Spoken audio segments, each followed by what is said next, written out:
Facebook says Trump now suspended until at least January 2023, CNN Business. Facebook announced Friday that former President Donald Trump would be suspended from its platform until at least January 7, 2023, 2 years from when he was initially suspended. Facebook, FB, said it will then assess the circumstances to see if he should be allowed back on. The move guarantees Trump won't be able to post from his Facebook account, which had tens of millions of followers, prior to the 2022 midterm elections. But Facebook's announcement does leave open the possibility his suspension could lift ahead of the 2024 presidential election. Nick Clegg, the company's vice president for global affairs, said in a post Friday that once the 2 years is up, Facebook will look to experts to assess whether the risk to public safety has receded. We will evaluate external factors, including instances of violence, restrictions on peaceful assembly and other markers of civil unrest. If we determine that there is still a serious risk to public safety, we will extend the restriction for a set period of time and continue to re-evaluate until that risk has receded. Clegg framed the 2-year suspension, which came after Trump supporters stormed the Capitol building, as long enough to allow a safe period of time after the acts of incitement, to be significant enough to be a deterrent to Mr. Trump and others from committing such severe violations in future, and to be proportionate to the gravity of the violation itself. Clegg also announced new rules for enforcement protocols to be applied in exceptional cases such as this. The change comes in the wake of the unprecedented step the company took of indefinitely suspending Trump in January, and after its independent oversight board rebuked it for the arbitrary nature of that suspension.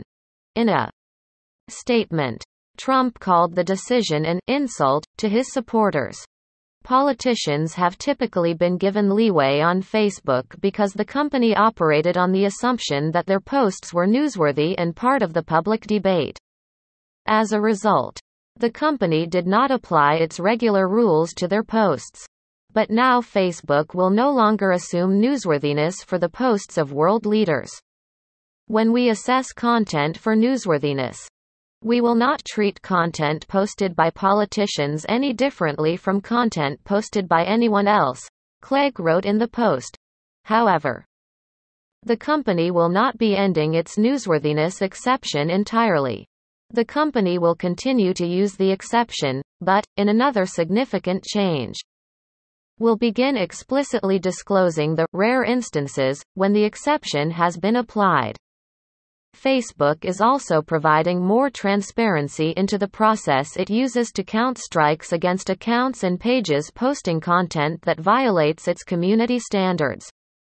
The company is not reversing its controversial policy of exempting politicians from fact-checking on its platform, a source familiar with the plan told CNN Business.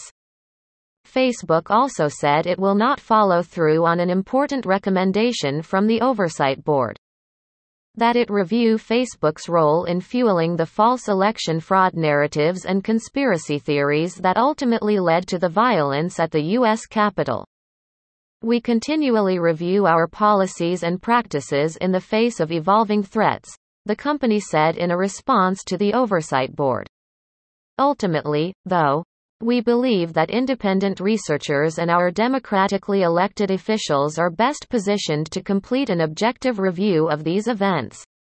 The company also said it plans to develop a special crisis playbook that it will activate in times of emergency or in novel situations where its existing policies are insufficient to prevent imminent harm. The so-called Crisis Policy Protocol, it said, will help the company determine when to apply its more nuanced, context-specific policies. CNN's Brian Fung contributed reporting.